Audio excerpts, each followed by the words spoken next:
পড়ে গেছি সিঁড়ি থেকে।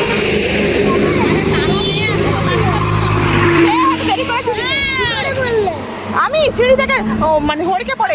তাড়াহুড়ো করতে গেলে তো এই অবস্থাই হবে, যেটা আমার হয়েছে। বসো বসো বসো, নাও করো। আবার মতো শাসন। আমি জাস্ট পা হাত ধুয়ে এলাম। সোনু আজকে আমার কাছে ঘুমোবে। সূর্যি মামা তো রাগ করে কয়েকদিন ঠিক মতো দেখাই দিচ্ছে না, তাই আমার বাড়ির অবস্থা এই হয়ে আছে।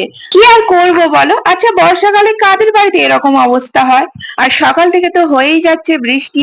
এই বৃষ্টিতে মাত্র ওরা 3জন পড়তে এসছে। তো সকাল থেকে মানে ওরা যেই সময় পড়তে আসবে ওই সময় ভালোই বৃষ্টি হচ্ছিল। আর আমি আমার খরা পা নিয়ে ঠিক মতো চলতেও পারছি না।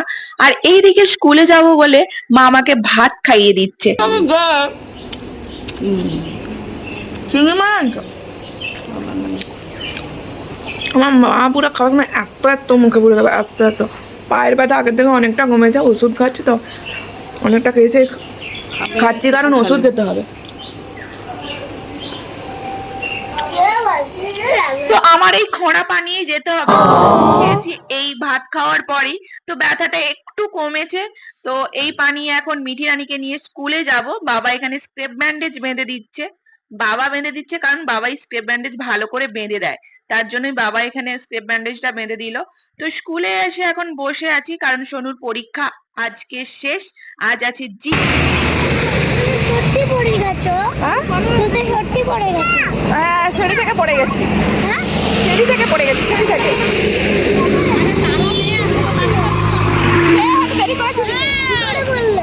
আমি সিঁড়ি থেকে মানে হড়কে পড়ে। বাড়ি এসে চান টান করে ফ্রেশ হয়ে মিঠিকে খাওয়ানো হয়ে গেছে। এবার আমরা খেতে বসেছি। তো আজকের লাঞ্চের মেনুতে ছিল ভাত, ডাল, তার সাথে ছিল উচ্ছে ভাজা, আর ছিল ঝিঙ্গা আলু পোস্ত, ভেন্ডি, টমেটো ভাতে।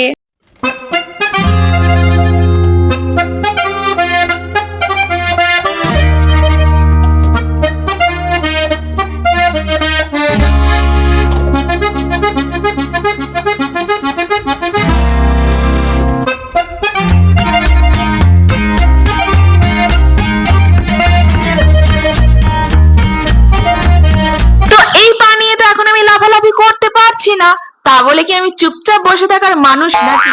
খাওয়ার টেবিলেই আমি এখন করছি নাচানাচি। ওইদিকে তো চলছে টিভি, আর টিভি তো এখন তেমন দেখা হয় না। এই খাওয়ার সময়টা যখন নিচে খেতে বসা হয় তখন টিভিটা চালানো হয়, আর ওইদিকে টিভিতে গান চলছিল, তাই এত নাচানাচি করছি। খেয়ে দিয়ে একদম ওপরে উঠে যাবো। মানে সেই ওপরে নয়। আরে আমি আমার বাড়ির ওপরের কথা বলছি। সেটা তো আর আমি বলতে পারবো না কখন কি হয়ে যায়। এক মুহূর্তের মধ্যে সবকিছু চেঞ্জ হয়ে যেতে পারে, যেটার উদাহরণ এই আমি। আর আমি দেখেছি আমি যখনই কিছুতে তাড়াহুড়ো করতে যাই না, সেই কাজটাই আমার বেশি দেরি হয়। এই যেমন ধরো সেদিন মিঠিকে স্কুলে নিয়ে যাব বলে তাড়াহুড়ো করতে গেলাম, আর তার অবস্থা এই হলো, আর তার জন্য তো দেরি হলোই। আর সেই দিনই টোটো আরো দেরি করে এলো। মানে ভাগ্য খারাপ হলে আর কি বলা যায়।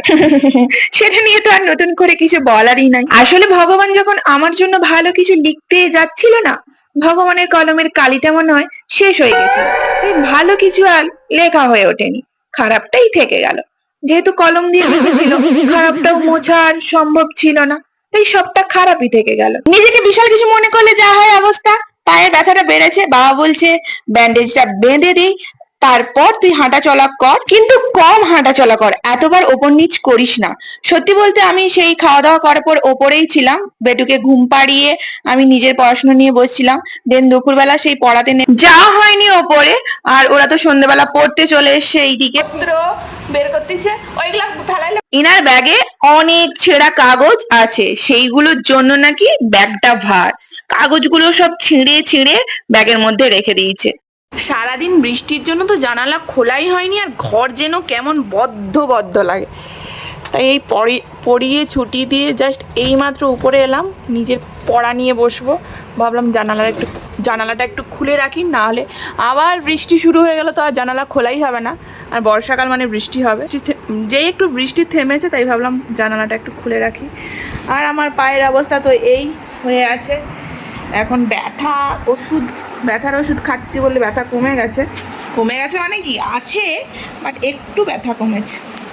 পরীক্ষা শেষ তো একদম টানা ঘুম দিচ্ছিল, আমি তখন পড়াতে বসে গেছিলাম, আর বিছানা ঠিক করার মতো আমার সময় হয়নি। কি ফেললি? বিছানা ঠিক করার মতো আমার সময় হয়নি। বিছানার অবস্থা কি হয়ে আছে, আর আমার রুম যদি এভাবে অগোছালো থাকে আমার একদম ভালো লাগে না। শুধু এটা নয় সেটা, এখানে জিনিসপত্র ছড়ানো, ওখানে, এখান থেকে সরিয়ে নিয়েছিস। এইখানে তখন ব্যাগ রাখছিলি না, ব্যাগ কোথায় রাখছিস? মামুর ঘরে।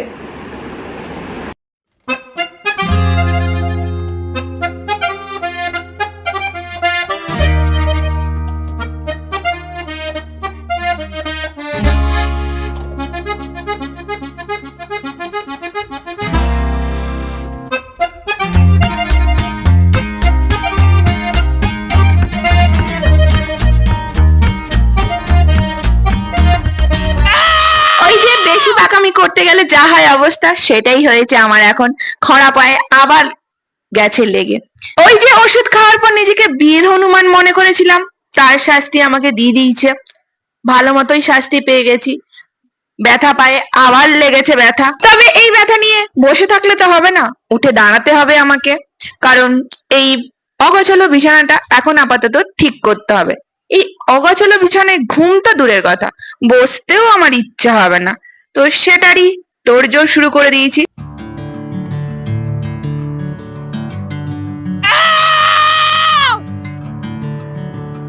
গুজরাটের মিষ্টি এখনো পড়ে আছে। মা বলে তুই খাবি যে কোথায়? আমি বলি চুল পড়েছিল এই মিষ্টিতে। পুরো দেখো পিৎজা, পিৎজা শেপের মিষ্টি। আমার ঘিয়ে ভাজা। কেমন টেস্ট খেয়ে মা?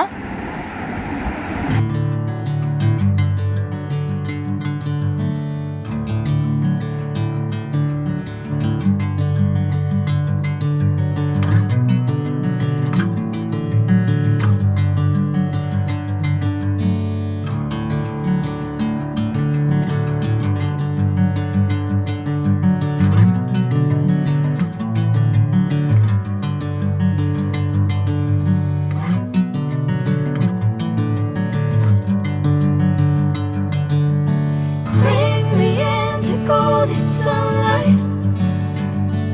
If I'm going with you, I know we'll get to the other side. Sinking in, I know this feels right. Catching a breeze, love moving through me like a wildfire. হ্যাঁ যাচ্ছি।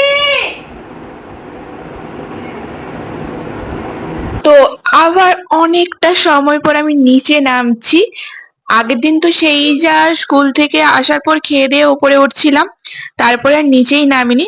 আর আজকে নিচে নেমেছিলাম, আবার উপরে গেছিলাম, আবার সেই অনেকটা সময় পর এখন নিচে নামছি, তাও আবার ডিনার করার জন্য। বাবা বলছিল খাবার দিয়ে যাবে, আমি বলছি না আমি নামবো একটু নিচে। বাবা বলছে এতবার নামিস না, ওই এতবার হাঁটাচলা করিস না, তো পরে ব্যথা হতে পারে আরো বেশি। Like a wildfire.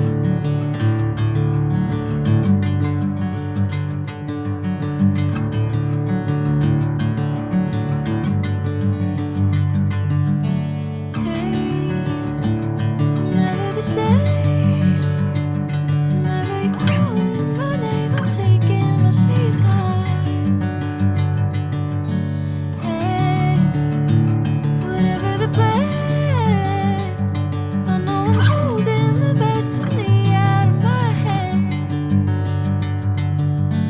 I know you always understand. Bring me into golden sunlight. If I'm going with you, I know we'll get to the other side. Sinking in, I know this feels right. Catching a breeze, love moving through me like a wildfire.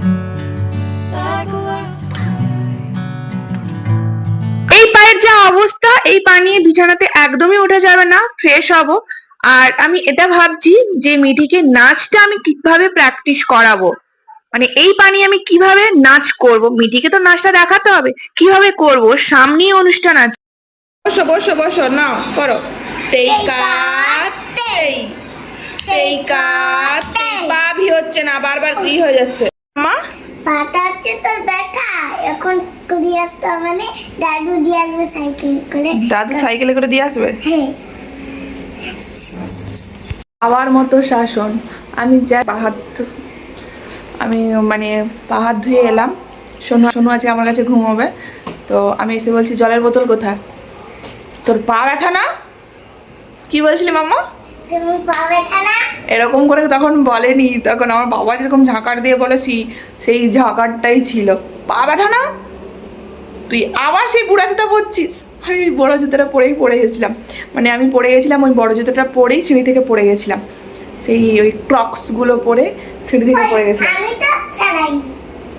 আমি তো ফেলাইনি, ওর কাল থেকে একটাই বক্তব্য, আমি তো ফেলাইনি। আরে ওষুধ খেয়েছি, আমি খেয়েছি, এক্ষুনি ওষুধ খেয়েছি। আরেকটা খেতে না না তুই রাখ। বাবাকে দাদা জিজ্ঞাসা করতে হচ্ছে। আমি ওষুধ খেয়েছি, তুই ওষুধ রাখ।